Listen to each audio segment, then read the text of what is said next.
আসসালামু আলাইকুম বন্ধুরা। আজকে আমরা আমাদের জিওলজি অত্যন্ত গুরুত্বপূর্ণ একটা সাবজেক্ট, এইচএসসি প্লাস হচ্ছে মেডিকেল অ্যাডমিশনের জন্য অত্যন্ত গুরুত্বপূর্ণ একটা সাবজেক্ট, এবং যে জিনিসটার বেসিক বুঝে নিতে হবে সেটা হচ্ছে যকৃৎ।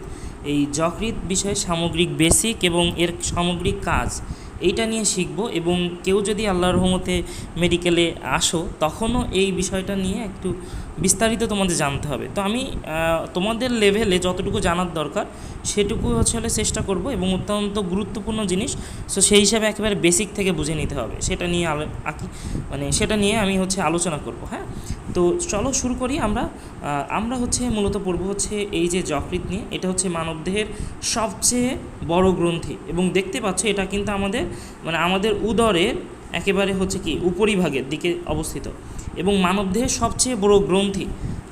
হ্যাঁ, মানবদেহের সবচেয়ে বড় গ্রন্থি। কেউ যদি বলে যে মানবদেহের সবচেয়ে বড় অঙ্গ কোনটা, তাহলে সেক্ষেত্রে কিন্তু অ্যান্সার আসবে মানবদেহের সবচেয়ে বড় অঙ্গ ত্বক। ঠিক আছে, আর আমি এটাকে বলতেছি মানবদেহের সবচেয়ে বড় গ্রন্থি। সাথে সাথে একটা জিনিসও জেনে নাও যে মানবদেহের সবচেয়ে ছোট গ্রন্থি কোনটা, সেটা পিটুইটারি গ্রন্থি। আচ্ছা, তো এই যকৃৎটা কিন্তু মানবদেহের 3 থেকে 5% ওজন। ঠিক আছে, দেহের ওজনের 3 থেকে 5%, তার বুঝো বিষয়টা। আর এবার আমরা একটু বেসিক্যালি কতগুলো খণ্ড আছে, হ্যাঁ, সেগুলো আমরা একটু দেখার চেষ্টা করব। সেই খণ্ডগুলো মূলত যকৃতের 4টা খণ্ডে বিভক্ত যকৃৎ। ঠিক আছে, তো এখানে দেখি এইখান থেকে এই যে অংশটুকু, এইটুকু বড় খণ্ড। হ্যাঁ, এটাকে বলি ডান খণ্ড, এবং এই পাশেরটুকুকে বলি বাম খণ্ড। দেখতেছো যে ডান খণ্ডটা কিন্তু অনেক বড়, তাই না? এবং এই যে এই পাশের বাম খণ্ডটা কিন্তু ছোট। ঠিক আছে, ছোট। তো এই 2টা খণ্ড আমরা পড়লাম। এরপরে এখনও 2টা খণ্ড আছে, সেটা কি এই যে এখানে উপরের দিকে দেখতেছো, পিছনের দিকে। আমরা সামনের দিক থেকে এটা দেখতে পাবো না, এটাকে যদি পিছনে দেখি, পিছন দিকে দেখলেই আমরা বুঝতে পারবো। এখানে 4 কোণ একটা খণ্ড আছে, এটাকে আমরা বলি কর্ডেড লোব। এবং নিচের দিকে আর একটা খণ্ড আছে, এই যে নিচের দিকে আরেকটা যে খণ্ডটা আছে, এটাকে বলি আমরা কোয়াড্রেট লোব। ঠিক আছে, সো কর্ডেড লোব এবং নিচের দিকে কোয়াড্রেটটা মেইনলি 4 কোণা আকৃতির তোমাকে দেখা যাবে। ঠিক আছে, 4 কোণা আকৃতি দেখা যাবে এখানে, এটা কোয়াড্রেট লোব। ঠিক আছে, যেটা কথা বলতেছি আমরা। তাহলে এই কিন্তু 4টা মূলত অসম্পূর্ণ খণ্ড নিয়ে গঠিত। তো এরপরে এটাকে আমরা বলতেছি লোব। ঠিক আছে, তো এই লোব আসলে খণ্ড, কিন্তু এই লোবগুলোকে এখনও অনেকগুলো লোবিউলে ভাগ করা যায়, বা এখানে অনেকগুলো সেগমেন্টে ভাগ করা যায়। সেগুলোর বিষয়ে আমি কিছুক্ষণ পরেই দেখাবো। ঠিক আছে, এখন আমাদের যে জিনিসটা জানা লাগবে, এটার ওজন মানুষের দেহের ওজন 1.5 থেকে 2 কেজি। হ্যাঁ, 1.5 থেকে 2 কেজি। এবং সাথে সাথে এই যে ডান খণ্ডের নিচে ভালো করে একটা জিনিস দেখো, এটা কিন্তু যকৃতের ডান খণ্ডের নিচে একটা ছোট থলি আকৃতির থলি আছে, তাই না? এই থলিটার নাম পিত্তথলি, এবং পিত্তথলিতে যে পিত্তরস সঞ্চয় থাকে। আচ্ছা, পিত্তরস সঞ্চয় থাকে কিন্তু এখানে, নট পিত্তরস তৈরি হয়। পিত্তরস তৈরি হয় মনে রাখবা যকৃতে, এবং পিত্তরস সঞ্চয় থাকে এই যে পিত্তথলিতে। এখন এই পিত্তথলি থেকে দেখতেছে যে 2টা নালীর মাধ্যমে, হ্যাঁ, একটা নালী আসতেছে এই যে টোটাল দেখতেছে এখান থেকে যে যকৃৎ থেকে আসতেছে, এবং যকৃতের আমি যদি একটু জুম করি দেখাচ্ছি যে এইখানে এই অংশটুকু যদি আমি হাইড করি, তাহলে দেখতেছো এটা কিন্তু 2টা এই যে নালীটা 2টা খণ্ড দিয়ে তৈরি। এই 2টা খণ্ড মূলত এই 2টা খণ্ডকে যদি আমরা সামনের দিক থেকে দেখি, তাহলে দেখতে পাচ্ছ এখান থেকে দেখতেছো যে 2টা খণ্ড মূলত কিন্তু একটা আসতেছে ডান খণ্ড থেকে। ঠিক আছে, আর একটা কিন্তু যকৃতের বাম খণ্ড থেকে আসছে, 2টা নালী। ঠিক আছে, সো এটাকে আমরা বলতে পারি আরেকটা জিনিস মনে রাখবো, যকৃতের এই নালীটাকে ইংলিশে বলি আমরা হেপাটিক ডাক্ট। সো হিসেবে এটা ডান খণ্ড থেকে আসতেছে, সো এটা রাইট হেপাটিক ডাক্ট। এটা বাম খণ্ড থেকে আসতেছে বলে এটা লেফট হেপাটিক ডাক্ট। 2টা মিলে তৈরি করতেছে কমন হেপাটিক ডাক্ট। এখন এটা যতটা গুরুত্বপূর্ণ না, তার থেকে গুরুত্বপূর্ণ এই যে দেখো, এইটা এই যে আমাদের গল ব্লাডার বা পিত্তথলি। তো পিত্তথলির অগ্রভাগে আরেকটা ডাক্ট বা নালী আছে, এই নালীটার নাম সিস্টিক ডাক্ট। ঠিক আছে, সিস্টিক ডাক্ট, এই নামটুকু একটু মাথায় রাখবে। এখান থেকে এই যে নামটুকু একটু মাথায় রাখবে, এটা সিস্টিক ডাক্ট। ঠিক আছে, এটা সিস্টিক ডাক্ট, এটা একটু মাথায় রাখবা। আচ্ছা, এরপরে আমরা যেটা যাব সেটা এই দিক দেখো, এই যে 2টা নালী, এই যে কমন হেপাটিক ডাক্ট এবং সিস্টিক ডাক্ট, 2টা মিলে তৈরি হচ্ছে কমন বাইল ডাক্ট। এই বাইল মানে হচ্ছে পিত্তরস, এটা একটু মনে রাখবা। তোমাদের বইতে যে কমন বাইল ডাক্ট বলে লেখা আছে যে অভিন্ন পিত্তনালী, অভিন্ন পিত্তনালী। আর যেটা বললাম কমন হেপাটিক ডাক্টের যে কথাটা বলছে ওটা হচ্ছে অভিন্ন যকৃৎ নালী। হ্যাঁ, তা এটা হচ্ছে মানে এটা মনে রাখবো। এবং এই নিচেরটা হচ্ছে অভিন্ন পিত্তনালী। মানে অভিন্ন পিত্তনালীটা দেখতেছো যে আমি যদি একটু হাইট করি, এই যে দেখতেছো এটা হচ্ছে ডিউডেনাম, ঠিক আছে, এটা হচ্ছে ডিউডেনাম, পিছন থেকে দেখাচ্ছে এভাবে, এটা হচ্ছে ডিউডেনাম। তো ডিউডেনামের সাথে দেখতেছে একটা বিশেষ আমাদের একটা মিশ্র গ্রন্থি, একটা মিক্সড গ্ল্যান্ড আছে। এই গ্ল্যান্ডটার নাম কি? এই গ্ল্যান্ডটার নাম হচ্ছে অগ্নাশয়। তো সেই অগ্নাশয়ের ভিতরে ঢুকেছে, তাই না? ওইখানে যদি আমরা একটু ভালোভাবে খেয়াল করি তাহলে দেখতেছি যে এটা হচ্ছে অগ্নাশয়ের ভিতরে ঢুকেছে। অগ্নাশয়ের ভিতরে যদি ঢুকে তো দেখতেছে আসলে এইখানে দেখো, এই যে দেখতেছো এখান থেকে অগ্নাশয় থেকে বিশেষ কিছু নালী বের হচ্ছে, বিশেষ কিছু নালী বের হচ্ছে। সো অগ্নাশয় নালীর সাথে এই যে আমাদের যেটা হচ্ছে অভিন্ন পিত্তনালী, দুইটা একসাথে মিশতেছে, মিশে আসলে এইখানে তৈরি করতেছে। দেখো দুইটা একসাথে কিন্তু মিশছে। এবং এটা হচ্ছে আমি যেটা বলতেছি এটা হচ্ছে প্যানক্রিয়েটিক ডাক্ট, বা মানে আমি যেটা বলতেছি হচ্ছে এখান থেকে মনে রাখবে এটা অগ্নাশয় নালী। এবং অগ্নাশয় নালীটা দেখো এখান থেকে এই যে দুইটা একসাথে মিশে যে এই যে একসাথে গঠন হচ্ছে, এটাকে আমরা বলতেছি হেপাটো প্যানক্রিয়েটিক ডাক্ট। হেপাটো কেন বললাম? এই যে যকৃৎ থেকে একটা আসতেছে, আর প্যানক্রিয়াস মানে আমরা জানি হচ্ছে অগ্নাশয়, তো দুইটা মিলে আসলে হেপাটো প্যানক্রিয়েটিক ডাক্ট তৈরি করতেছে। এবং যেটা আসলে এই যে দেখো ডিউডেনামের, আমি ডিউডেনামের একটা অংশ কেটে ফেলছি যদিও, ওখান থেকে হাইড করে ফেলছি। এই যে ডিউডেনামের এই অংশটুকুতে আসলে মানে এই যে এটাকে বলা হয়, এই অংশটাকে এখানে দেখো দুইটা কথা পাবা তোমরা বইতে, একটা হচ্ছে মানে মেজর ডিউডেনাল প্যাপিলা, বা হচ্ছে এখানে মনে রাখবে অ্যাম্পুলা অফ ভ্যাটার। এখন বায়োলজি বইয়ে যেখানেই তুমি অ্যাম্পুলা কথাটা পড়বা সেখানে মনে করবা ফোলা, ঠিক আছে? সো অ্যাম্পুলা মানে ফোলা। এইখানে একটু যখন এই ছিদ্রটা ওপেন হয়, আমি যদি 3 ডাইমেনশনালেই এখানে বিষয়টা মানে আরও যদি ক্লিয়ার করি, এখানে দেখো এইভাবে ছিদ্রটা যখন বের হচ্ছে এই যে নলের ভিতরে, তখন আসলে এখান থেকে আমরা দেখতে পাবো যে হচ্ছে এইটা একটু এভাবে উঁচা হয়ে গেছে। এই যে এইখানে যে পেশির স্তর না, এটা একটু উঁচা হয়ে গেছে। সো এটা একটা ফোলা অংশের মতো, তাই না? এটাকে আমরা বলি হচ্ছে মানে আসলে বলি হচ্ছে অ্যাম্পুলা অফ ভ্যাটার, ঠিক আছে?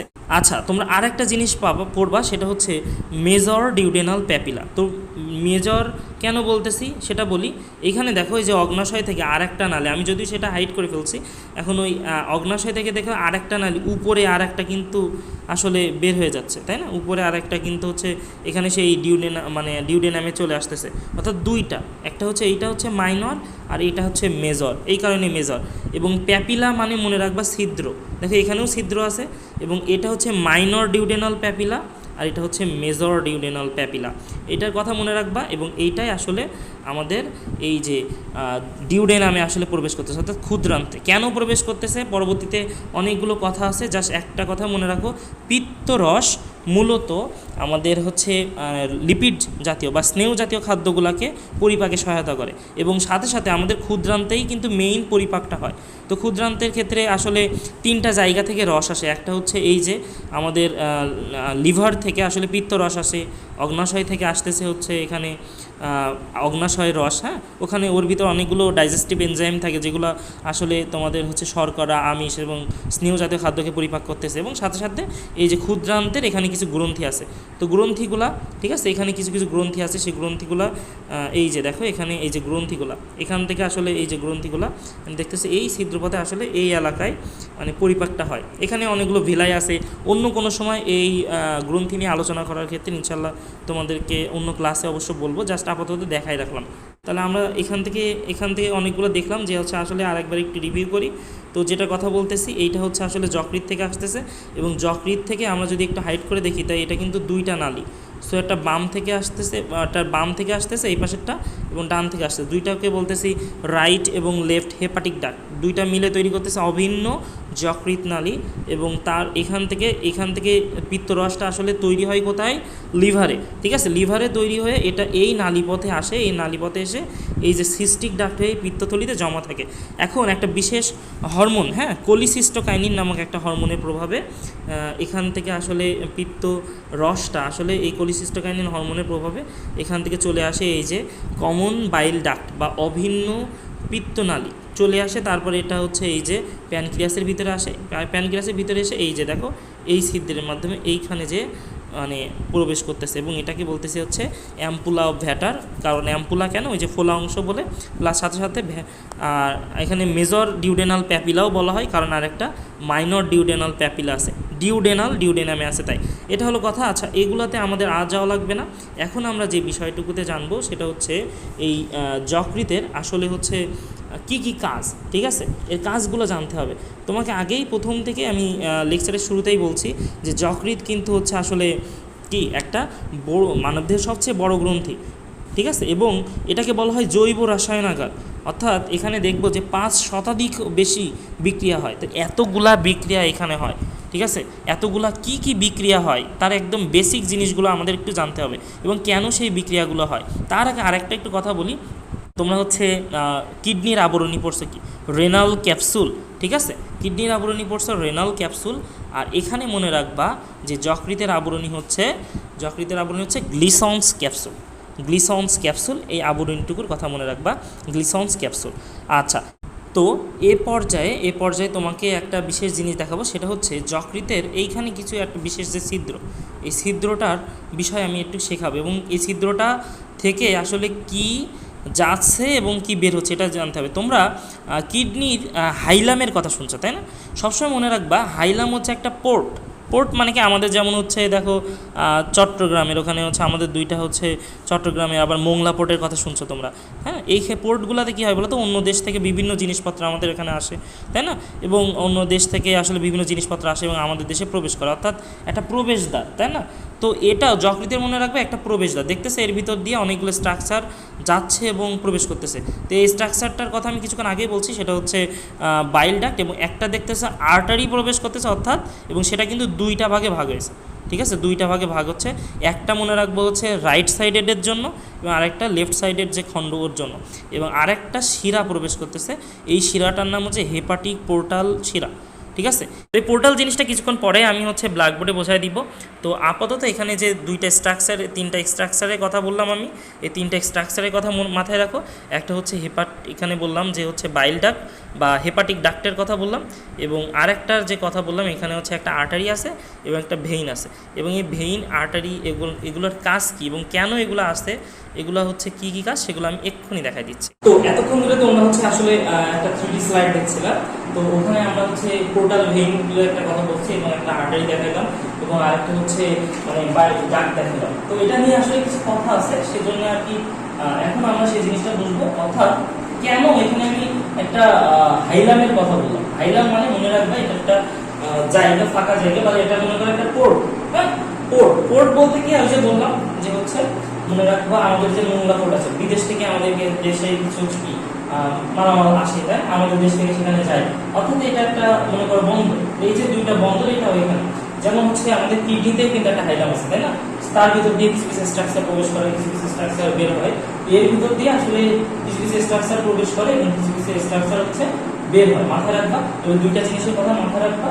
এখানে দুইটা জিনিস যকৃতের ভিতরে প্রবেশ করে, একটা হচ্ছে হেপাটিক পোর্টাল ভেইন এবং আরেকটা হচ্ছে হেপাটিক আর্টারি, ঠিক আছে, হেপাটিক আর্টারি। আর বের হয় কি, ওই যে বললাম বাইল ডাক্ট, বাইল ডাক্ট হচ্ছে বের হয়, ঠিক আছে। এবং বাইল ডাক্টটা বের হয়ে আসলে কি কি হয় সেগুলো সব কিছু তোমাকে আমি দেখালাম। এখন আসলে আমরা এর বিস্তারিত বোঝাবো যে কেন হচ্ছে এই কাজ, এটা আমাদের দরকার, ঠিক আছে, এটা আমাদের দরকার, বা যকৃতটা আমাদের দেহের জন্য এতই কেন। যকৃতে আসলে পরিপাকের উপরে খুব গুরুত্বপূর্ণ একটা ভূমিকা আছে, ঠিক আছে। যকৃতে খুব পরিপাকের উপর আমরা জানি হচ্ছে এই যে পাকস্থলী পরবর্তী যে অংশটা, এখানে হচ্ছে ক্ষুদ্রান্ত বৃহদান্ত সব কিছু আছে। তো এখান থেকে অ্যাকচুয়ালি হচ্ছে তোমরা জানো যে ক্ষুদ্রান্ত বৃহদান্তের ভিতরে অনেকগুলো আঙুলের ন্যায় প্রক্ষেপ আছে। আঙুলের ন্যায় প্রক্ষেপগুলোকে আমরা কি বলি, ভিলাই বলি, এবং ভিলাইয়ের ভিতরে কিন্তু অনেকগুলো কৈশিক জালিকা থাকে, কৈশিক জালিকা থাকে। এই কৈশিক জালিকাগুলো কি করে মূলত বলতো, এইখানে মনে রাখবা যে হচ্ছে এইখানে এই যে ক্ষুদ্রান্ত বৃহদান্তের ভিতরে যে খাবারগুলো পরিপাক হয়, সেই পরিপাক হয়ে কিন্তু আসলে মেইনলি একটা মনে করো এই যে মানে কোথায় চলে যায়, এই যে ভিলাইয়ের ভিতরে যে কৈশিক জালিকার ভিতরে চলে যায়, এবং এই কৈশিক জালিকা থেকে এই রক্তগুলো কিন্তু সারা দেহে এক্ষুনি চলে যায় না, ঠিক আছে। মনে রাখবা সারা দেহ যাওয়ার আগে কোথায় যায়, যকৃতে। এখন কেন যায় এটা একটা বিষয় আছে। তো আমি যেটা কথা বলতেছি এখানে মানে প্রত্যেক এখানে যে ইয়ে আছে, এখানে যে ভিলাইগুলো আছে, তো ভিলাইগুলা থেকে যে কৈশিক জালিকাগুলো বের হচ্ছে এখানে হচ্ছে সেগুলাকে একসাথে একটা বিশেষ শিরার মাধ্যমে বের হচ্ছে। একটা মনে করো অনেকগুলো শিরা মিলে একটা শিরা গঠন করে, এটাকে বলা হয় মেসেন্টারিক শিরা। ঠিক আছে, মেসেন্টারিক শিরা, মেসেন্টারিক শিরা। তো মেসেন্টারিক শিরা মনে বলতেছি কোথা থেকে আসতেছে, ক্ষুদ্রান্ত ক্রিয়াকরণ থেকে কি কি নিয়ে আসতেছে, সে আমাদের পরিপাকে যতগুলো হচ্ছে আসলে পরিপাকৃত যে উপাদানগুলো আছে, সাপোজ হচ্ছে আমরা জানি যে শর্করা জাতীয় কোনো জিনিস যদি খাই তাহলে সেখান থেকে কি বের, গ্লুকোজ, তাই না, গ্লুকোজ। তারপরে হচ্ছে আসলে আমিষ জাতীয় কোনো কিছু যদি খাই তাহলে সেখান থেকে কি আসে, অ্যামাইনো অ্যাসিড, তাই না, অ্যামাইনো অ্যাসিড। এবং সাথে সাথে হচ্ছে যদি আমরা স্নেহ জাতীয় কোনো কিছু খাই তাহলে সেখান থেকে আসে ফ্যাটি অ্যাসিড এবং গ্লিসারল, ফ্যাটি অ্যাসিড ও গ্লিসারল, ফ্যাটি অ্যাসিড ও গ্লিসারল। ঠিক আছে, গ্লিসারল বা এটা অন্য পদ্ধতি আছে, যদি ফ্যাটি অ্যাসিড গ্লিসারল অন্যভাবে আসে মানে লিপোপ্রোটিন আকারে, হ্যাঁ, কাইলোমাইক্রনের সাহায্যে, সেটা আমি পরবর্তীতে বোঝাবো অন্য কোনো টপিকে। জাস্ট হচ্ছে আমি এখানে বোঝা দিচ্ছি। তাহলে এই কিন্তু বিষয়টা আসতেছে, এখানে আসতেছে সাথে সাথে। এখন যদি কেউ মনে করো সাথে সাথে কিন্তু পরিপাক ভাবে অনেক কিছু আসে, আমাদের পানি আসে, তাই না, পানি, তারপর হচ্ছে ভিটামিন, খনিজ লবণ, এবং সাথে সাথে কেউ যদি মনে করো কোনো ওষুধ খায় সাপোজ, বা কেউ মনে করো এখন বিষ জাতীয় কোনো কিছু খাইছে, সেগুলো কিন্তু এর ভিতর দিয়ে চলে আসছে। কেউ ময়লা বা ব্যাকটেরিয়া জাতীয় ভাবতেছে এখানে হচ্ছে এখানে কি আছে, হাইড্রোক্লোরিক অ্যাসিড আছে আমাদের হচ্ছে পাকস্থলীতে। তারপরেও মনে করো কোনো ভাইরাস ব্যাকটেরিয়া মনে করো চলে আসছে, এখানে কোনো একটা অনুজীব চলে আসছে, তো সেগুলা কিন্তু সবগুলা এই এলাকা থেকে এই যে বিশেষ শিরা, মেসেন্টারিক শিরা, এর মাধ্যমে কিন্তু যকৃতের দিকে ধাবিত হচ্ছে, তাই না, যকৃতের দিকে ধাবিত হচ্ছে।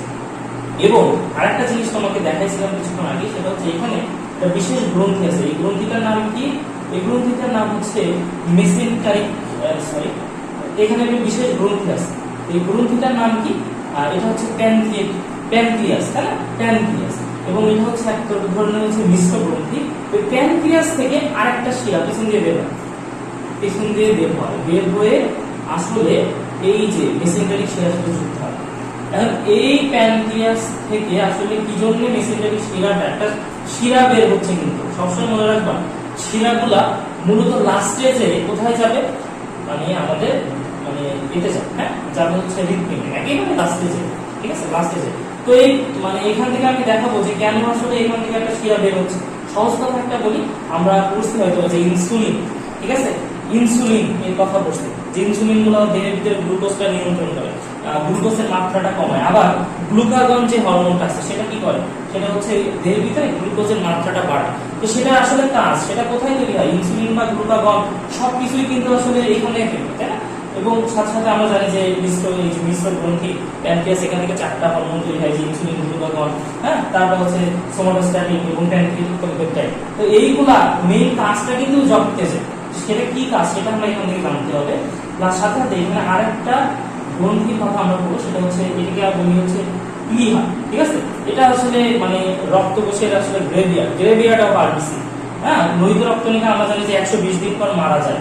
তো সেখান থেকে এই যে 120 দিন পর যে মারা যায় না, এই মারা যাওয়া যে হচ্ছে আরবিসি গুলো, সেগুলোরও কিন্তু মেইন ফাংশন কাজ হবে এই যকৃতে। এতগুলো গুরুত্বপূর্ণ কাজ। তাহলে কোথা থেকে শিরা আসতেছে, এখান থেকে একটা শিরা আসবে। তো এই শিরাটার নাম হচ্ছে, যেহেতু এর ইংলিশ নাম, প্লিহার ইংলিশ নাম হচ্ছে স্প্লিন, সো এটার নাম হচ্ছে স্প্লিনিক শিরা। এবং এখান থেকে একটা, যে আমি এখান থেকে বলতেছি যে প্যানক্রিয়াস থেকে যে হচ্ছে শিরাটা আসবে, সেটার নাম হচ্ছে প্যানক্রিয়েটিক শিরা। অগ্নাশয়ের ইংলিশ হচ্ছে প্যানক্রিয়াস, ঠিক আছে, প্যানক্রিয়াস। সো সেই হিসাবে এটার নাম প্যানক্রিয়েটিক শিরা। 3টা শিরা মিলে একটা মোটা শিরা গঠন করে, এবং এই শিরাটার নাম হচ্ছে হেপাটিক পোর্টাল শিরা, পোর্টাল শিরা। ঠিক আছে, হেপাটিক পোর্টাল শিরা। তো হেপাটিক পোর্টাল, এই যে ভেইনটা, এখন একটা কথা আছে এখানে, পোর্টাল বলে একটা কথা আছে। পোর্টাল মানে মনে রাখবো যে পোর্টাল মানে আসলে যেখানে আসলে কি আছে, 2টা ক্যাপিলারি প্লেক্সাস, 2টা ক্যাপিলারি আছে। 2টা ক্যাপিলারি কি জিনিস, আমরা স্বাভাবিকভাবে আমরা জানি যে হচ্ছে আর্টারি বা ধমনী হচ্ছে কি যুক্ত রক্ত নিয়ে যায়, অক্সিজেন যুক্ত রক্ত নিয়ে যায়, তাই না। এবং এগুলা বিভিন্ন ক্যাপিলারিতে বিভক্ত হয়, বিভিন্ন ক্যাপিলারিতে বিভক্ত হয়ে সে আসলে এই যে টিস্যুতে যে অক্সিজেন সাপ্লাই দেয়, এবং অক্সিজেন সাপ্লাই দেয় প্রত্যেকটা কোষের ভিতরে আসলে কি হয়, ওই সেই গ্লুকোজ C6H12O6 গ্লুকোজ প্লাস হচ্ছে অক্সিজেন, এর সাথে বিক্রিয়ায় কার্বন ডাই অক্সাইড, পানি আর এটিপি তৈরি করে, তাই না। এই এটিপি তৈরি করে। আর এই এটিপির মাধ্যমে কিন্তু দেহের প্রত্যেকটা কোষ কাজ করে, তাই না? এটা কিন্তু দেহের প্রত্যেকটা কোষের ভিতরে, প্রত্যেকটা মাইটোকন্ড্রিয়ার ভিতরে এই শ্বসন প্রক্রিয়া চলতেছে, তোমরা ভালো করে জানো। এবং এখানে যে বাই প্রোডাক্ট হিসেবে কার্বন ডাই অক্সাইডটা বের হচ্ছে, সেটা প্রত্যেকটা কোষ থেকে বের হচ্ছে এবং তারপরে সেটা স্পেসে যাচ্ছে, স্পেস থেকে পরবর্তী পাশে দেখা যাচ্ছে যে এখান দিয়ে কার্বন ডাই অক্সাইড বের হয়ে যাচ্ছে। এবং সেই হিসাবে আমরা একে বলি, এটা যেহেতু হচ্ছে হার্ট থেকে এসে এই যে টিস্যু স্পেসে যে রক্ত সরবরাহ দিচ্ছে, এটাকে আমরা বলি হচ্ছে আর্টারি, ঠিক আছে, বা ধমনী। আর এই পাশে এগুলোকে আমরা বলি হচ্ছে শিরা।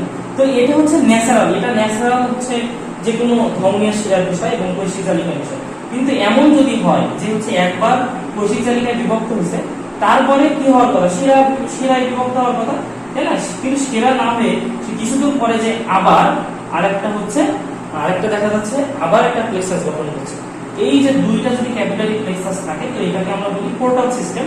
পোর্টাল সিস্টেম, এবং মানে এটা পোর্টাল সিস্টেম বলতে কি এর আরেকটা ব্যাখ্যা আছে কি, স্বাভাবিকভাবে এই শিরাটার কাজ কি, একেবারে সরাসরি যায় কোথায়, মানে এখান দিয়ে হচ্ছে হৃৎপিণ্ড থেকে অক্সিজেনযুক্ত রক্তটা নিয়ে যাবে টিস্যুতে, মানে একেবারে টিস্যুতে, হ্যাঁ, বডিতে, এবং বডি থেকে কার্বন ডাই অক্সাইড যুক্ত রক্তটা নিয়ে যাবে হচ্ছে হৃৎপিণ্ডে, কিন্তু সরাসরি হৃৎপিণ্ডে নিয়ে যাবে শিরার মাধ্যমে। কিন্তু এমন যদি হয় যে হৃৎপিণ্ডে যাওয়ার আগে এই যে কৈশিক জালিকাটা আর একটা কোনো অঙ্গের ভিতরে, তাহলে আর একটা কোনো অঙ্গের ভিতরে আসলে প্রবেশ করে সেই অঙ্গ থেকে বের হয়ে তারপর হচ্ছে হৃৎপিণ্ডে যাচ্ছে, এটা হচ্ছে হার্টে যাচ্ছে, এরকম যদি হয়, ঠিক আছে, সেটাকে আমরা বলি হচ্ছে পোর্টাল সিস্টেম, ঠিক আছে, সেটাকে আমরা বলি হচ্ছে পোর্টাল সংবহন তন্ত্র, যেটা তোমাদের 4 অধ্যায়ে আলোচনা করা হয়েছে, পোর্টাল সিস্টেম, ঠিক আছে, পোর্টাল সংবহন, হ্যাঁ, পোর্টাল ব্লাড সিস্টেমটা। এটা আমরা হচ্ছে এই জিনিসটা এবার এখানে মিলাই, দেখো দুইটা ক্যাপিলারি থাকতে হবে। তো আমি কিছুক্ষণ আগে একটা বললাম, দেখো এখানে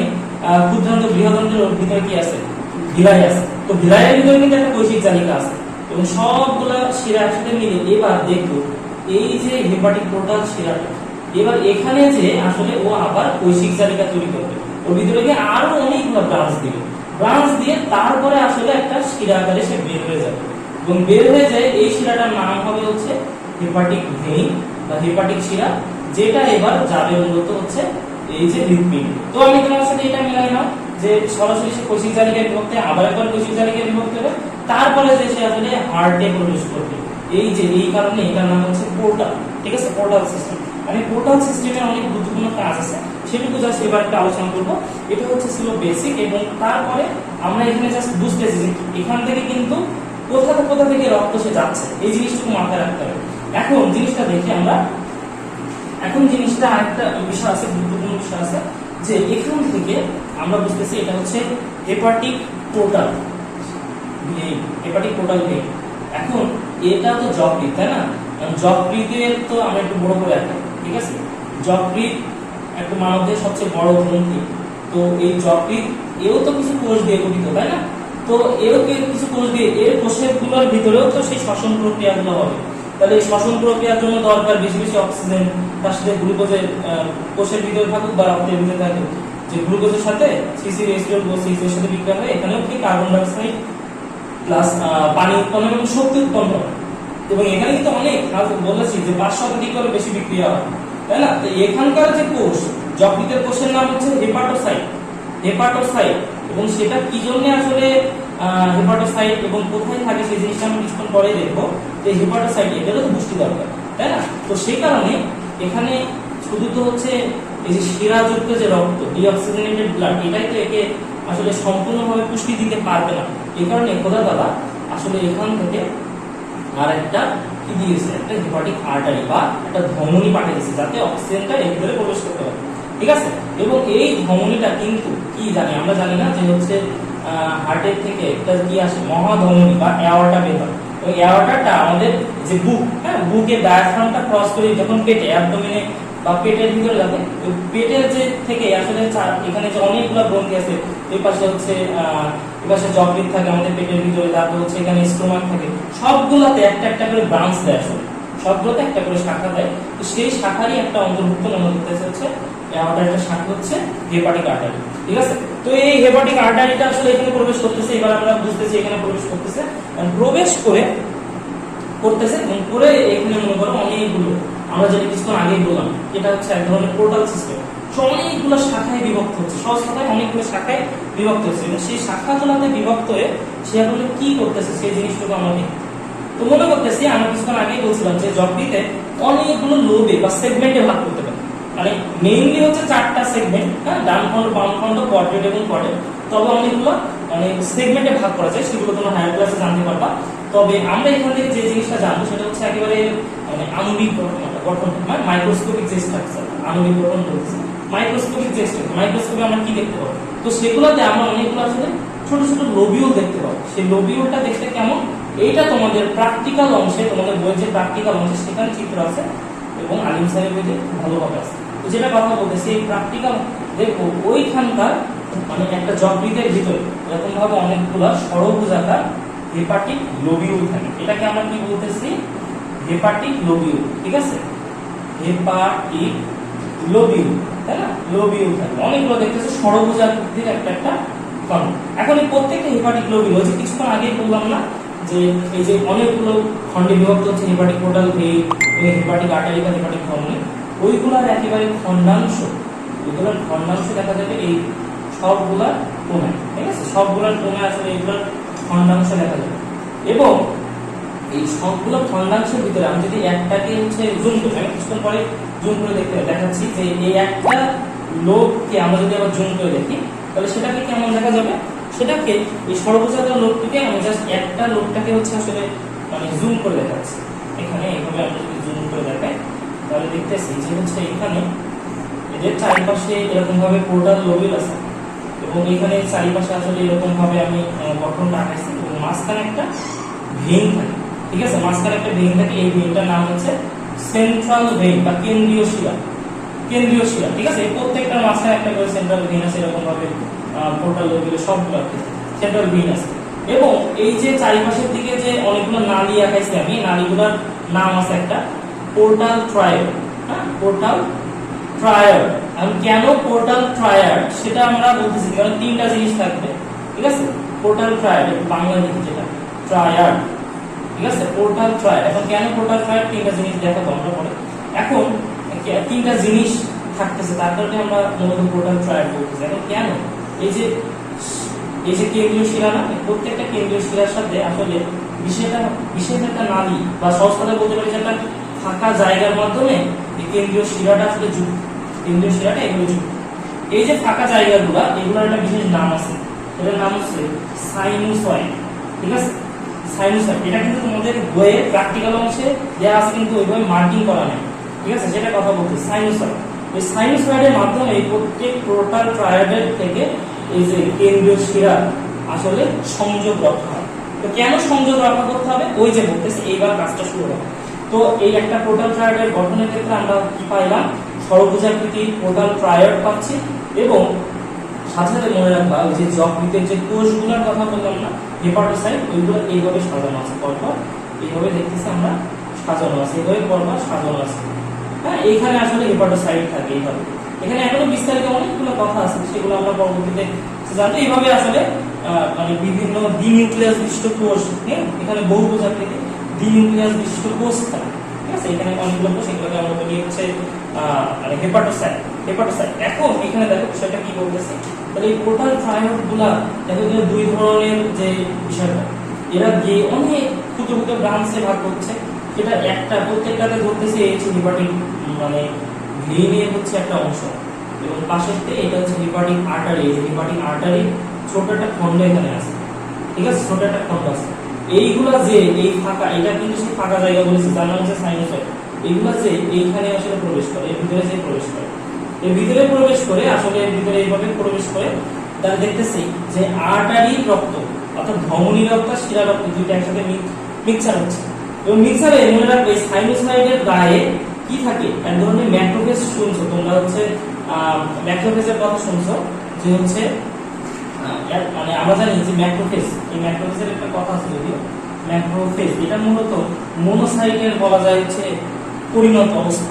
মোনোসাইট কি জিনিস, অ্যাকচুয়ালি হচ্ছে ডাব্লিউবিসি হচ্ছে 2 প্রকার, একটা হচ্ছে মানে অ্যাগ্রানুলোসাইট মানে হচ্ছে আসলে অদানাদার, অ্যাগ্রানুলোসাইট অদানাদার, এবং হচ্ছে গ্রানুলোসাইট মানে গ্রানিউল বা দানাদার আছে, গ্রানুলোসাইট, ঠিক আছে, বাংলা বইতে আছে, এটা হচ্ছে WBC। তো অ্যাগ্রানুলোসাইটটা আসলে অদানাদার। এটা হচ্ছে দুই প্রকার আছে, একটা হচ্ছে মোনোসাইট এবং এটা রক্তের চ্যাপ্টারে তোমরা দিবে মনোসাইট আর লিম্ফোসাইট, ঠিক আছে, লিম্ফোসাইট। এবং এখানে গ্রানুলোসাইট এবং ইওসিনোফিল বেসিক্যালি নিউট্রোফিল আছে। তো এই মোনোসাইটটা আসলে এটা আসলে অস্থিমজ্জায় যখন তৈরি হয় তখন মোনোব্লাস্ট থেকে আসলে রক্তের ভিতরে যখন আসে তখন হচ্ছে মোনোসাইটে পরিণত হয় এবং এর কাজটা মূলত হচ্ছে ফ্যাগোসাইটোসিস বা জীবাণু রক্ষণ করা। এবং এটা মূলত টিস্যু স্পেসিসে, মানে কোন একটা জায়গায়, নির্দিষ্ট জায়গায় যে আসলে বিভিন্ন প্রকার তার নাম হয়, ঠিক আছে। যেমন এখানে আমাদের যকৃতের ক্ষেত্রে এই মোনোসাইটটা বড় হয়ে নাম হয়ে যায় ম্যাক্রোফেজ। ম্যাক্রো মানে বড়, ফেজ মানে তারা বড়। আমরা যেটা বলতে চাচ্ছি, ম্যাক্রোফেজের মেইন কাজটা কিন্তু হচ্ছে টিস্যুতে, ঠিক আছে, বিভিন্ন টিস্যুতে হচ্ছে কাজ। এবং বিভিন্ন টিস্যুতে যে এই ম্যাক্রোফেজ গুলো আসলে বিভিন্ন নাম হয়।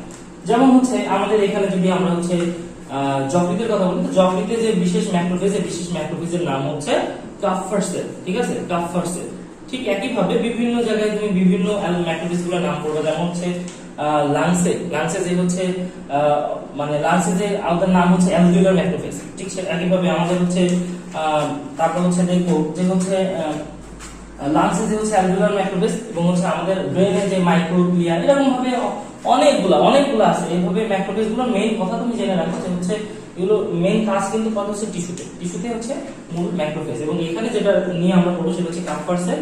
তো এই কাফার সেলগুলো আমি এখান থেকে যদি জুম করে দেখি, এটা মনে করতেছি সেই সেন্ট্রাল ভেইন, এটা সেই সেন্ট্রাল ভেইন, এইখানে সেই সাইনোসয়েড এবং এই সাইনোসয়েডের এইখানে মনে করতেছি যে সেই পোর্টাল ট্রায়াড, যেখান থেকে আমরা এখন দুইটা জিনিস পড়ছি। এখন হচ্ছে একটা পোর্টাল ভেইন যেটা তার ব্লাড, এবং পোর্টাল ভেইন এবং হেপাটিক আর্টারি দুইটা তার রক্ত এখানে মেশাচ্ছে। এবং আমি ওই যে বলছিলাম না যে এটা সাধারণত আমরা যে খাবার দাবার পরিপাক করছি, পরিপাকের জায়গা থেকে যে গ্লুকোজ প্লাস সাথে সাথে অ্যামাইনো অ্যাসিড এবং ফ্যাটি অ্যাসিড গ্লিসারল কার্বোহাইড্রেট হয়ে সবগুলো জিনিস এই হেপাটিক পোর্টাল ভেইনের মধ্যে দিয়ে যে প্রবেশ করলো এই লিভারের ভিতরে, তো সেই সবগুলা যে কিন্তু আসলে এখানে যে মিক্সার হচ্ছে প্লাস সাথে সাথে হচ্ছে অক্সিজেনেটেড ব্লাড এবং ডিঅক্সিজেনেটেড ব্লাড গুলো মিক্সার হচ্ছে এবং সাথে সাথে কোন ভাইরাস ব্যাকটেরিয়া যে কিছু থাকতেছে এখানে যে কাফার সেল গুলো বসে থাকতেছে বাবাজিরা, যে এই ভাইরাস ব্যাকটেরিয়া গুলাকে আসলে কি করতেছে, এই ভাইরাস ব্যাকটেরিয়া গুলাকে হচ্ছে মেরে ফেলতেছে ফ্যাগোসাইটোসিস করতে। এবার আরেকটা ছোট জিনিস, এখন আমাদের জানি যে এখানে কি আছে, হেপাটোসাইট আছে। এবং হেপাটোসাইটটা আসলে মূলত এই যে দেখো এই সাইনোসয়েডটা মূলত আসলে একটা নালী, ঠিক আছে, কিন্তু আশেপাশে তার একটি এরকম ছিদ্র আছে। তো ছিদ্র দিয়ে আসলে বাকি যে মানে এই যে উপাদানগুলো অর্থাৎ গ্লুকোজ, অ্যামাইনো অ্যাসিড বা অন্যান্য সকল জিনিস বা অক্সিজেন গুলা এই ছিদ্র পথে আসলে এই আশেপাশে যে হেপাটোসাইট আছে না, হেপাটোসাইট অ্যাকচুয়ালি অনেকগুলো হেপাটোসাইট মিলে একটা হেপাটিক ল্যামিনা গঠন করে। তো হেপাটিক ল্যামিনার বিষয়টা তোমাকে জানা লাগবে। এবং মনে রাখবে এই হেপাটোসাইট এবং সাইনোসয়েডের মাঝখানে যে ফাঁকা জায়গা, এটার নাম হচ্ছে স্পেস অফ ডিসি। এগুলো তোমাদের দরকার নেই, এগুলো তোমাদের জানা লাগবে না, জাস্ট তুমি মনে করো স্পেসে আসলো এবং স্পেস থেকে উপাদানগুলো কোথায় চলে যাবে, এই যে হেপাটোসাইটের ভিতরে চলে যাবে। এবং হেপাটোসাইটের ভিতরে যখন চলে যাবে অ্যাকচুয়ালি যকৃতের মেইন সকল কাজ সবকিছু কোথায় হবে, আমরা এরপরে যে হচ্ছে যকৃতের আসলে কার্বোহাইড্রেটের ক্ষেত্রে ভূমিকা পড়বো, যকৃতে হচ্ছে প্রোটিন পরিপাকের ক্ষেত্রে ভূমিকা পড়বো এবং বিভিন্ন যে ভূমিকাগুলো পড়বো, যা কিছু হবে সব হওয়ার কথা কিন্তু এই যকৃতের হেপাটোসাইটে। এবং এখান থেকে মানে মনে করো হচ্ছে এবং এই হেপাটোসাইটের ভিতরেই কিন্তু আসলে পিত্তরস তৈরি হবে। পিত্তরস কোথা দিয়ে তৈরি হয় সেটা আমরা দেখাবো। এখন ওইগুলা তৈরি হয়ে এখন দুইটা ভাবে কাজ হবে। একটা হচ্ছে কি এই যে হেপাটোসাইট, এই দুইটা হেপাটোসাইটে, ঠিক আছে, আমি যদি দুইটা হেপাটোসাইট এখানে দেখাই, দুইটা হেপাটোসাইট মনে করো পিত্তরসের কথা যদি বলি, সাপোজ পিত্তরসের যদি কথা বলি, আমরা একটুখানি যদি পিত্তরসের কথা বলে আসি, অ্যাকচুয়ালি দেখো ওই যে আরবিসি লোহিত রক্তকণিকা আমরা জানি যে 120 দিন পর হচ্ছে ভেঙে যায় এবং যকৃতে এসেও কিছু হচ্ছে ভেঙে যায় 120 দিন পর। তো লোহিত রক্তকণিকা গুলাকে আমরা জানি যে লোহিত রক্তকণিকার ভিতরে কি থাকে, আরবিসির ভিতরে কিন্তু মানে বেসিক্যালি কোনটাই থাকে যে হচ্ছে আমরা হিমোগ্লোবিন থাকে। হ্যাঁ, হিমোগ্লোবিন থাকে। হিমোগ্লোবিনের মধ্যে কিন্তু দুই রকম জিনিস আছে, যে হিম এবং হচ্ছে গ্লোবিন। গ্লোবিন, এখন এই গ্লোবিনটা হচ্ছে প্রোটিন অণু এবং এই হিম যে অংশটুকু, ঠিক আছে, হিমের অংশগুলোর ভিতরে কিন্তু আয়রন আছে। হ্যাঁ, মানে প্রোফাইলিন বলে অনেকগুলো জায়গা আছে, তো ওগুলো আমাদের দরকার নেই। হিম থেকে যে আয়রন গুলো আসলে বিভিন্ন ভাবে এদের ভিতরে আসলে জমা হতে থাকে এবং সাথে সাথে হচ্ছে কি থাকে, যে হচ্ছে এগুলো থাকে হচ্ছে ফেরিটিন নামক যোগ। হ্যাঁ, ফেরিটিন বা ট্রান্সফেরিন নামক বিভিন্ন যোগে আসলে দেহের ভিতরে আয়রন গুলো জমা হয়ে থাকে। এবং এই হিমের থেকে আরেকটা যে জিনিসটা তৈরি হবে সেটা হচ্ছে ভার্ডিন, এবং বিলিভার্ডিন থেকে তৈরি হবে আসলে বিলিভার্ডিন, এবং বিলিভার্ডিন থেকে তৈরি হবে হচ্ছে বিলিরুবিন।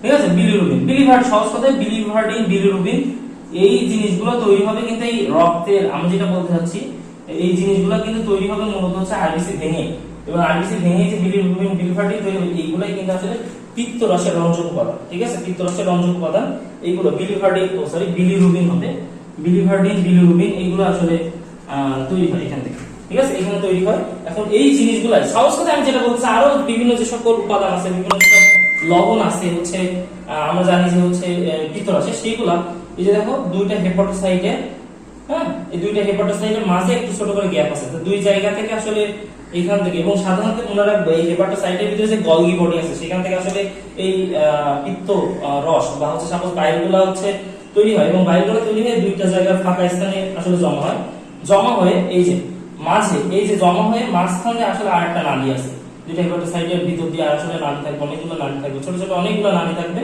সেই নালীর মাধ্যমে এই যে বাইলগুলা বা পিত্ত রস যেটা তৈরি হচ্ছে এখানে যকৃতে, প্রত্যেকটা হেপাটোসাইটের মধ্যে দুইটা হেপাটোসাইটের মাঝখানে আসলে জমা হবে, জমা হয়ে এই যে পাশ দিয়ে বললাম যে অনেকগুলো ছোট ছোট নালী আছে, সেই নালীগুলা দিয়ে আসলে চলে যাবে এই সেই পোর্টাল ট্রায়োডের যে জায়গা। এবং আমি এই হিসাবে এখানে কিন্তু আসলে তিনটা জিনিসের কথা বলছিলাম, অর্থাৎ এখানে তিনটা জিনিস থাকতেছে, একটা হচ্ছে হেপাটিক পোর্টাল ভেইন, তিনটা জিনিস থাকতেছে, একটা হেপাটিক পোর্টাল ভেইনের একবার ছোট ভাই অর্থাৎ পোর্টাল ভেনিউল যেটা বলতেছি, আরেকটা থাকতেছে হচ্ছে হেপাটিক আর্টারিওল, হ্যাঁ, আর্টারিওল মানে আর্টারির ছোট ভাই সহজ কথায়, এবং আরেকটা থাকতেছে হচ্ছে বাইলটা। এই তিনটা জিনিস মিলে আসলে পোর্টাল ট্রায়াড, তিনটা জিনিস, ঠিক আছে, পোর্টাল ট্রায়াড গঠন হচ্ছিল, পোর্টাল ট্রায়াড।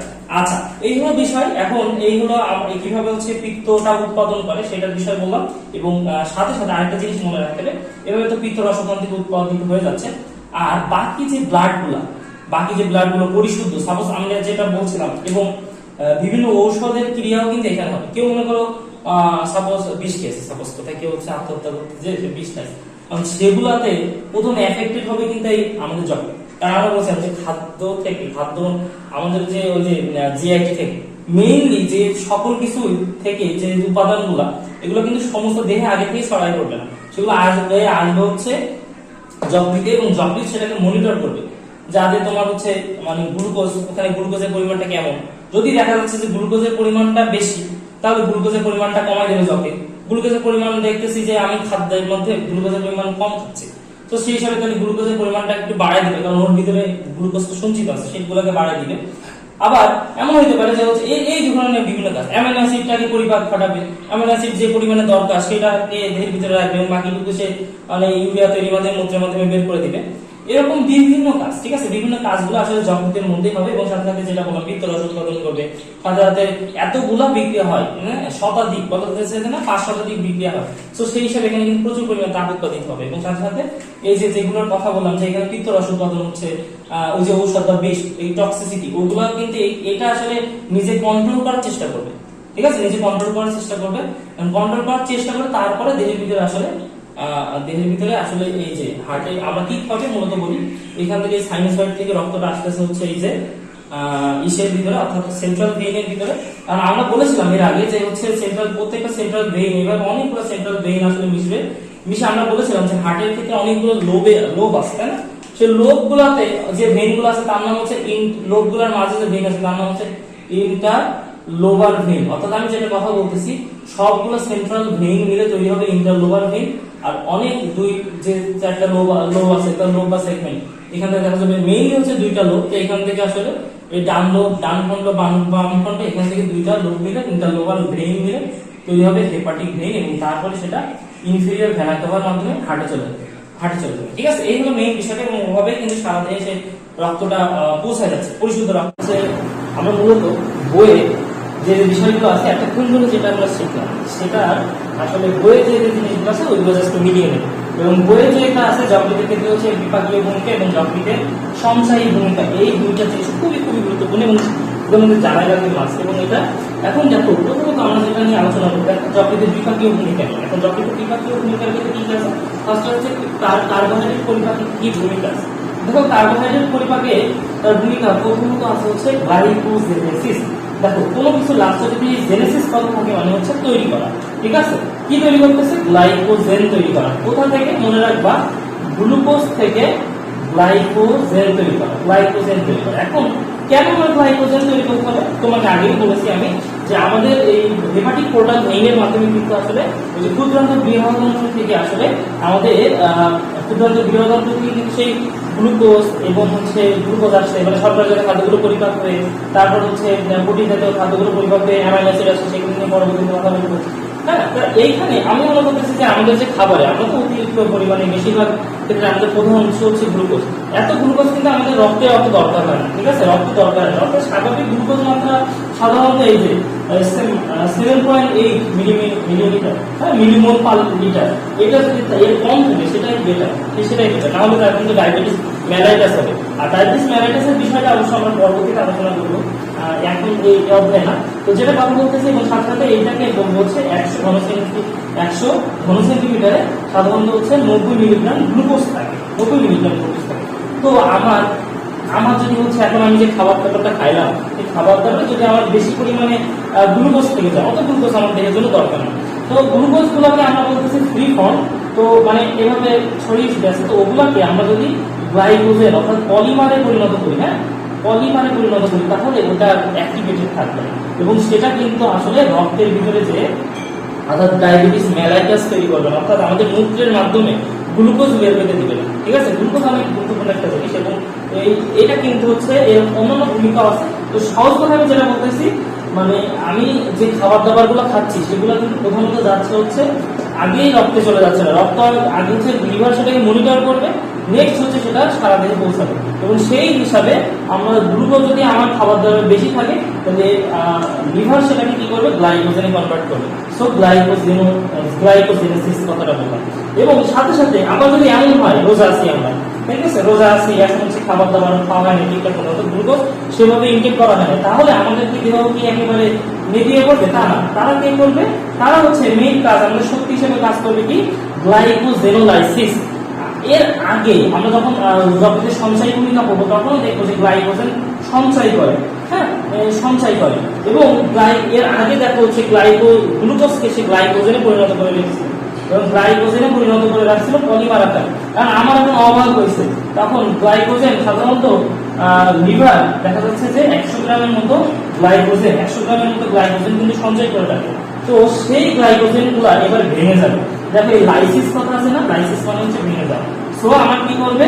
এই যে গ্লাইকোজেনটাকে থেকে ভেঙে সেখান থেকে তৈরি হয়ে যাবে হচ্ছে গ্লুকোজ।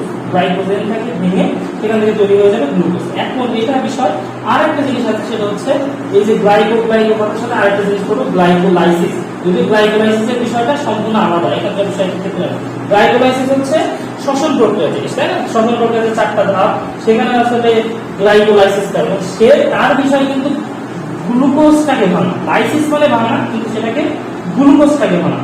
আর এখন কিন্তু আমরা এখানে বলছিলাম যে গ্লুকোজটাকে পলিমার বানাচ্ছিলাম, আবার গ্লাইকোজেনটাকে বানাচ্ছিলাম, একটা বিষয়। এখন দেখো আরেকটা আছে কার্বোহাইড্রেট পরিমাণের বিষয়, যেটা হচ্ছে ধরো আমার দেহে যে গ্লাইকোজেন গুলো সঞ্চিত ছিল, সেই সঞ্চিত গ্লাইকোজেন গুলো প্রায় ফুরিয়ে আসার মতো হয়েছে, ঠিক আছে? তাহলে আমরা ঠিকভাবে গ্লুকোজ পাচ্ছি না, তারপর ফুরিয়ে যাওয়ার মতো হয়েছে। তখন আমাদের কি করবে? তখন হচ্ছে কি হবে? দেখো তখন কি হবে? অন্য যে নন কার্বোহাইড্রেট উৎস আছে, অর্থাৎ অ্যামাইনো অ্যাসিড বা আমাদের যদি মনে করো হচ্ছে মানে ফ্যাটি অ্যাসিড বা গ্লিসারল, ওইগুলো থেকে কিন্তু আসলে গ্লুকোজ কনভার্ট করবে, গ্লুকোজে বানাবে। সেটাও কি করবে? এই যকৃতের হেপাটোসাইটগুলো, সবগুলো প্রক্রিয়া, এই সকল প্রক্রিয়াগুলো, বেশিরভাগ প্রক্রিয়াগুলো হচ্ছে হেপাটোসাইটের ভিতরে হচ্ছে। এবং সেখানে কি করবে? এই যে দেখো যে গ্লুকোনিওজেনেসিস মানে তৈরি হওয়া, গ্লুকোনিওজেনেসিস মানে অন্যান্য নন কার্বোহাইড্রেট উৎস থেকে, অর্থাৎ প্রোটিন অথবা ফ্যাট থেকে আসলে গ্লুকোজ তৈরি হয়, এইটা প্রধান ছিল। এবং যদি আমাদের দেহে যেটা কথা বলছিলাম যে আমাদের দেহে সাধারণত গ্লুকোজের মাত্রা থাকা লাগবে হচ্ছে 7.8 মিলিমোল পার লিটারের কম। এখন কারো দেহে যদি হচ্ছে আসলে গ্লুকোজের পরিমাণ যদি কমে যায়, এর থেকে যদি কমে যায় বলতে যতটা একেবারে নর্মাল কম, তারপরে একটা নর্মাল ভ্যালু আছে, একেবারেই কমে যায় তাকে আমরা বলি হাইপোগ্লাইসিমিয়া। এই যে যখন গ্লুকোনিওজেনেসিস অতিরিক্ত মাত্রায় করতে হচ্ছে, হাইপোগ্লাইসিমিয়া। কারো দেহে যদি গ্লুকোজের পরিমাণ অতিরিক্ত মাত্রায় বেড়ে যায় তাকে বলে হাইপারগ্লাইসিমিয়া। রক্তের ভিতরে যদি গ্লুকোজের পরিমাণ কমে যায় তাহলে হচ্ছে হাইপোগ্লাইসেমিয়া, আর এখানে হাইপারগ্লাইসেমিয়া, এটা মাথায় রাখবেন। আচ্ছা, এটা একটা বিষয়। এরপরে প্রোটিন পরিপাক আসি। তো সামগ্রিকভাবে এটাই ছিল হচ্ছে কার্বোহাইড্রেট পরিপাক। আর প্রোটিন পরিপাকের ক্ষেত্রে ওই যে বললাম যকৃৎ সেটা মনিটর করতেছে। প্রোটিন মনে করো আমার দেহের ভিতরে অনেক বেশি আছে, সো বেশি আছে, ওটাকে আমার কি করতে হবে? তো প্রোটিন পরিপাকের ক্ষেত্রে মেইন ভূমিকা কি, যে বিভিন্ন আচ্ছা আরেকটা জিনিস বলে দেওয়া হয় না, বলে দেওয়া হয় সেটা কি, আমরা যখন পোর্টাল ভেইন যখন করছিলাম, পোর্টাল ভেইনটা দেখছিলাম যে হচ্ছে প্যানক্রিয়াস থেকে একটা আসছিল, প্যানক্রিয়াস থেকে একটা শিরা আসছিল, তারপর হচ্ছে স্প্লিন থেকে আসছিল। এখন প্যানক্রিয়াস থেকে কেন আসছিল? অ্যাকচুয়ালি দেখো যে এই যে গ্লুকোজ থেকে গ্লাইকোজেন বানানো, অর্থাৎ গ্লাইকোজেনেসিস, গ্লাইকোজেন বানানো, অর্থাৎ কি করতেছে সে গ্লুকোজ রক্তের ভিতরে গ্লুকোজ থেকে কমাচ্ছে। তো এই প্রক্রিয়াতে, এই গ্লাইকোজেনেসিস প্রক্রিয়ায় হরমোন সাহায্য করবে হচ্ছে কিন্তু ইনসুলিন, ইনসুলিন হরমোন বেশি সাহায্য করবে, ঠিক আছে, যেটা প্যানক্রিয়াসে তৈরি হয়। আর আমরা জানি যে কোনো হরমোন সাধারণত রক্তের মাধ্যমে কিন্তু আসলে তার অ্যাক্টিভেশন জায়গায় যায়, ঠিক আছে, অ্যাক্টিভিটির জায়গায় যায়, যেখানে সে অ্যাক্টিভ হবে। আর তো এই প্রক্রিয়া গ্লাইকোজেনেসিসে তাহলে হচ্ছে গ্লাইকোজেনেসিসে আসলে কাজ করছে হচ্ছে ইনসুলিন, কিন্তু উল্টা প্রক্রিয়া গ্লাইকোজেনোলাইসিস, অর্থাৎ গ্লাইকোজেনটাকে যা মানে সঞ্চিত যে গ্লাইকোজেন ছিল সেটাকে ভেঙে যখন গ্লুকোজ বানাচ্ছে তখন প্যানক্রিয়াসে যে একটা হরমোন কাজ করবে তার নাম হচ্ছে গ্লুকাগন। গ্লুকাগন সাধারণত এই জন্য বলি যে রক্তে ক্যালসিয়ামের রক্তে হচ্ছে গ্লুকোজের পরিমাণটা বাড়াবে, এই হলো কথা। আর বাকি যে সোমাটোস্ট্যাটিন আছে ওটা আসলে সাধারণত এই যে ইনসুলিন এবং গ্লুকাগনের মানে পরিমাণটুকু নির্ণয় করবে, এবং সাধারণত প্যানক্রিয়াটিক পলিপেপটাইড আছে ওটা প্রধান নিয়ন্ত্রণ করে, বা অন্যান্য ভূমিকা আছে সেগুলো আমরা এখন জানছি। তো তারপরে আরেকটা বিষয় আছে যে হচ্ছে এবার আমরা যেটা করবো সেটা হচ্ছে ডিঅ্যামিনেশন বা প্রোটিন পরিপাকের ক্ষেত্রে কেন ডিঅ্যামিনেশন করতে হবে। কারণ প্রোটিনটা মূলত এখানে ডিভিশন হয়, মানে আমাদের ওই পরিপাক ডাইজেস্টিভ সিস্টেমে জিআইটিতে, অর্থাৎ আমাদের হচ্ছে প্রধান বৃহদন্ত্র, ওখানে কিন্তু আসলে সেই অ্যামাইনো অ্যাসিড হয়ে আছে। অ্যামাইনো অ্যাসিডের বৈশিষ্ট্য কি বলতো? অ্যামাইনো অ্যাসিডে হচ্ছে অ্যামাইনো অ্যাসিডের চারটা হাতে কাইরাল গাল থাকে, তাই না? কাইরাল গাল শিখছি আমরা, হচ্ছে মিথিলাকে কাইরাল গাল বলা হয় না, মাঝে একটা ট্রল হয়েছিল সেরকম আর কি, ঠিক আছে, মানে হচ্ছে চার হাতে যার চারটা জিনিস থাকবে, মানে মিথিলার আসলে চারজনের সাথে সম্পর্ক ছিল সেটাকে কল্পনা করা হয়। তো আমি যেটা কথা বলছি আমি ওদিকে যাচ্ছি না, NH2 আর হচ্ছে এটা একটা অ্যামাইনো অ্যাসিডের সংকেত। তো এই অ্যামাইনো অ্যাসিডের দুইটা পার্ট আছে, মনে রাখবো। এই যে অ্যাসিডের যে পার্টটুকু, এই যে এখানে যে অ্যাসিডের পার্টটুকু, এইটুকু হচ্ছে কিটো অ্যাসিড, আর এইটুকু হচ্ছে অ্যামিন মূল, ঠিক আছে, এইটুকু কিটো অ্যাসিড আর এইটুকু হচ্ছে অ্যামিন মূল। তো এই অ্যামিনটাকে আলাদা করে ফেলা, এই অ্যামিনটাকে আলাদা করে ফেলাকে বলতেছি আমরা হচ্ছে ডিঅ্যামিনেশন। এবং এই অ্যামিনটাকে আলাদা করে ইউরিয়া চক্র, যেটা তোমরা হচ্ছে চ্যাপ্টার বৃক্ষ, হ্যাঁ, বা হচ্ছে কিডনি অধ্যায়ে তোমরা হচ্ছে পড়বা যে এই যে মূলত ইউরিয়া চক্র বলে একটা কথা বলবা, যে ইউরিয়া সাইকেলের মাধ্যমে কিন্তু মূত্র তৈরি করে। তাহলে মানে ইউরিয়া সাইকেলের মাধ্যমে যে ইউরিয়া তৈরি করে আসলে, এবং সহজভাবে মূত্র তৈরি, আমাদের মানুষের থেকে মূত্র হচ্ছে ইউরিয়ার পরিমাণটা অনেক বেশি, এবং সেটা কোথায় হচ্ছে? যকৃতে হচ্ছে, ঠিক আছে। তাহলে অ্যামিন, এখান থেকে অ্যামিন বলতেছি, এবং অ্যামিনের সাথে আসলে অ্যামোনিয়া তৈরি হয়, তারপরে কার্বন ডাইঅক্সাইড, ওই যে হেপাটোসাইটের ভিতরে শ্বসন প্রক্রিয়ায় যে কার্বন ডাইঅক্সাইড তৈরি হচ্ছে, সেখান থেকে কার্বন ডাইঅক্সাইডের মাধ্যমে বিভিন্ন যৌগে অর্নিথিন চক্রের মাধ্যমে আসলে এই যে ইউরিয়া তৈরি হয়। অর্নিথিন চক্র বা ইউরিয়া সাইকেল যেটাই বলি একই কথা। তো এটার মাধ্যমে আসলে ইউরিয়া তৈরি হয়। সহজ কথায় তাহলে ডিঅ্যামিনেশন মানে এই যে অ্যামিনো অ্যাসিড থেকে আমি অ্যামিন মূলকটাকে আলাদা করতেছি, এবং সেটাই পরবর্তীতে যে ইউরিয়া তৈরি করে মূত্রের মাধ্যমে যেটা বের হয়ে যায়। আরেকটা যেটা মনে রাখবো, প্লাজমা প্রোটিন তৈরি করে, ঠিক আছে, যকৃতের দিকে আসলে প্লাজমা প্রোটিন তৈরি করে। এই প্লাজমা প্রোটিন কিন্তু আলফা গ্লোবুলিন তৈরি হয় না। আমরা প্লাজমা প্রোটিনগুলোকে GPA5 দিয়ে মনে রাখতে পারি, অথবা হচ্ছে থাইয়াবোন বলছেন, বিভিন্ন কিছু করছো, তো GPA5 মানে হচ্ছে হাইড্রোজেন, প্রোটন, অ্যালবুমিন, গ্লোবুলিন, এইগুলা। তবে গ্লোবুলিন দুই প্রকার আছে, আলফা গ্লোবুলিন, গামা গ্লোবুলিন, এরকম আছে, আলফা, বিটা, গামা তিন প্রকার আছে। তো এই গ্লোবুলিন গুলা আসলে হচ্ছে এখানে মনে রাখবো যে গামা গ্লোবুলিন কিন্তু যকৃতে তৈরি হয়, কোন সকল উপায় হচ্ছে লিভারে তৈরি হয়, হ্যাঁ, লিভারে তৈরি হয় অন্য সকল, এবং বিভিন্ন রক্ততন্ত্রের যে ফ্যাক্টরগুলো আছে তার ভিতরে 13টা যে রক্ততন্ত্রের ফ্যাক্টর আছে তার ভিতরে 1, 2, 5, 7, 9, 10, 11, মানে কি 1, 2, তারপরে 3, 4 বার, 5, 6 বার, তারপরে 7, 8, হ্যাঁ, তাহলে এগুলো বাদে কিন্তু হচ্ছে তৈরি হচ্ছে 1, 2, 5, 7, হ্যাঁ, 9, 10, 11 বার, এগুলো হচ্ছে রক্ততন্ত্রের ফ্যাক্টর তৈরি হচ্ছে। এবং সাথে সাথে বিভিন্ন প্রকার হরমোন সংশ্লেষণ তৈরি হয়। হরমোনের নাম হচ্ছে অ্যানজিওটেনসিনোজেন, যেটা নিষ্ক্রিয় অবস্থা, কোনো কিছু লাস্টে, কোনো প্রোটিনের লাস্টে জেন কথা থাকে, তার মানে সেটা জাইগোজেন, মানে সেটা নিষ্ক্রিয় অবস্থা। তো ওইটাকে, এই অ্যানজিওটেনসিনোজেনটাকে যখন রক্তচাপ বাড়াইতে হবে রেনিন অ্যানজিওটেনসিন মেকানিজম আছে। আমরা জানি যে রেনিন হরমোনটা সাধারণত তৈরি হয় হচ্ছে কিডনিতে, হ্যাঁ সরি রেনিন একটা এনজাইম আছে সেটা তৈরি হয় হচ্ছে কিডনিতে। সেই রেনিন এনজাইমটা আসলে এই যে হরমোন অ্যানজিওটেনসিনোজেনটাকে অ্যাক্টিভেট করে এই যে অ্যানজিওটেনসিনোজেনটাকে অ্যানজিওটেনসিন বানায়, যেটা রক্তচাপ বাড়ানোতে সাহায্য করে। রক্তচাপ বাড়ানোর ক্ষেত্রে তোমরা যখন ব্যারোরিসেপ্টর, হ্যাঁ নিম্নচাপ ব্যারোরিসেপ্টর পড়বা বা কিডনির ক্ষেত্রে অসমোরেগুলেশন করবা, তখন এই রেনিন অ্যানজিওটেনসিন মেকানিজমটা বোঝাই দেওয়া হবে, বা অন্য ক্ষেত্রে অন্য কোনো ক্লাসে ইনশাআল্লাহ বোঝাই দেবো ইনশাআল্লাহ। তো যেটা কথা বলতেছি এই হচ্ছে অ্যানজিওটেনসিন হরমোন সংশ্লেষণের, সেটা ফ্যাট বিভাগের ক্ষেত্রে আছে হচ্ছে লাইপোজেনেসিস। What is lipogenesis? মনে রাখবা যে হচ্ছে কেউ যদি মনে করে যে হচ্ছে আমি ভাত খাই বেশি বেশি, তাই না, অত শর্করা খাই, তারপরে মোটা হয়ে যাচ্ছে, চর্বি জমতেছে কেমনি, এইটাই কিন্তু মেইন বিষয়। খাচ্ছ শর্করা থেকে যে শর্করাগুলো দেহের দরকার না সেগুলো হচ্ছে পরবর্তীতে হচ্ছে চর্বিতে পরিণত হচ্ছে, ঠিক আছে। অর্থাৎ আমি যেটা বলতে চাচ্ছি গ্লুকোজ থেকে বা অন্য কোনো উৎস থেকে যেগুলো বেশি হয়ে গেছে সেগুলোতে কিন্তু চর্বি হিসেবে জমা থাকে, সেটাকে আমরা বলতেছি হচ্ছে লাইপোজেনেসিস। আর পিত্ত উৎপাদনের কথা তো বলেইছি আগে, কিভাবে পিত্ত উৎপাদন হয় বা কোন জায়গা থেকে পিত্ত উৎপাদন হয়, এবং এর ক্ষেত্রে কিন্তু মেইন কথা ওই যে আমরা যেটা বলেছি পিত্ত উৎপাদনের ক্ষেত্রে রঞ্জকের কথা বলছি, বিলিরুবিন এবং বিলিভার্ডিনের কথা বলছি, এগুলো কিন্তু যে হিমোগ্লোবিন যে ভেঙে গেল, হিমোগ্লোবিন থেকে যদি আমরা হিমোগ্লোবিন অংশ, গ্লোবিন তো প্রোটিন, ওরা আলাদাভাবে অ্যামাইনো অ্যাসিড হিসেবে কাজ করবে না। আর হিমের ভিতরে আসলে আয়রন এবং বাকিগুলো আছে যে বিলিভার্ডিন, ঠিক আছে, পোরফাইরিন, তো অনেকগুলো নাম আছে, সেগুলো তোমরা আয়োডাইজ জানবা। তো মানে পাইরল যৌগ আছে এখানে একটা।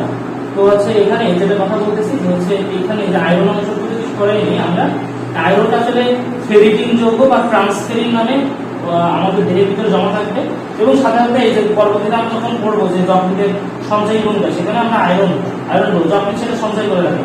আর বাকি যে অংশ তৈরি হয়, বাকি যে অংশ থেকে এসে বিলিভার্ডিন, ওটা থেকেই আসলে পিত্ত রঞ্জক তৈরি হয়, সবসময় পিত্ত তৈরি হয়, এবং পিত্তটা আর যকৃতের হেপাটোসাইটে গলগি বডিতে তৈরি হয়। এর বিষয় আরবিসি উৎপাদন করে ছোট শিশুদের যখন হচ্ছে আমাদের অস্থিমজ্জাগুলো বা ঠিকভাবে এখন হয়নি, তৈরি হয়নি, তখনই কিন্তু এই লিভার সেখান থেকে আরবিসি উৎপাদন করে। কিন্তু আবার এখানে লিভারগুলো কিন্তু ভেঙেও মানে যখন হচ্ছে যখন অস্থিমজ্জা দায়িত্ব নেয় আরবিসি তৈরি করার ক্ষেত্রে, তখন আসলে 120 দিন পর যদি কোনো আরবিসির আসলে বয়স হয়ে যায়, স্প্লিন, আমরা জানি যে স্প্লিন ক্ষেত্রে স্প্লিন হচ্ছে আসলে আরবিসি ভেঙে যায়, এটা তো তার মেইন ভূমিকা আছে। এটা লিম্ফয়েড হচ্ছে স্প্লিন বা হচ্ছে প্লিহা, হ্যাঁ এটা তো এটা হচ্ছে প্লিহা, এটার ক্ষেত্রে এটা তো এখানে তো আরবিসি ভাঙেই, তারপরে এখানে আমাদের যকৃতেও কিন্তু হচ্ছে আরবিসিটা ভেঙে দেখতেছে হিমোগ্লোবিনটা ভাঙতেছে, হিমোগ্লোবিনটা কি করে বললাম, আরবিসি উৎপাদন হবে এবং সাথে সাথে ভাঙন হবে, হিমোগ্লোবিন ভাঙলে তো হচ্ছে কি তৈরি হবে বললাম, এবং সাথে সাথে ওই যে মাথায় রাখতে যে ফেরিটিন নামক যৌগ বা ট্রান্সফেরিন নামক যৌগ তৈরি হবে এই হিমোগ্লোবিন ভাঙলে।